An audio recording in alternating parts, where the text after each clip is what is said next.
Now, Andy, what's this about alternative fee structures? There's a lot of most firms still are, I think 90+ % of firms are billing still on the hourly model.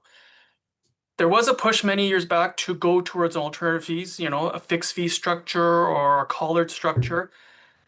Few firms have been successful in going through that option and change because they've sort of walked away from the billable hour right away without understanding the whole structure of how that works and actually spending some time to do the costing of that. So what I sort of would typically, draw the scenario to is building a house. Would you build a house based on hourly rates from your general contractor? No, you would sit there with a whole detailed plan and go through that process. So if you want to explore that model, there's lots of research you can do on it and in it. But the first thing is you do need to build your cost structure, and you cannot walk away from the billable hour until you are very comfortable with the structure that you've set up. And that takes time and effort. And that's where a lot of people usually falter on that.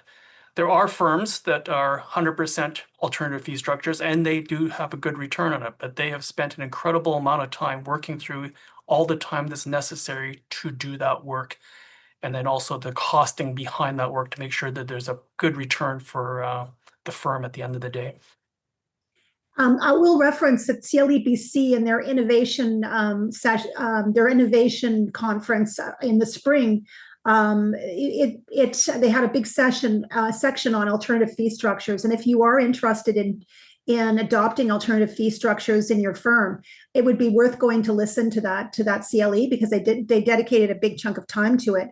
And I would say just what Andy, I want to just underline what you said, Andy, because you're absolutely right. I've had clients who decided they wanted to just do flat fee billing, or they wanted to, for various kinds of services, but they didn't do the analysis. And to me, it came more from a discomfort with charging money for legal services, and a discomfort with how much it costs to actually trying to create a good business model. And that's just a recipe for disaster. Yeah. So do your homework.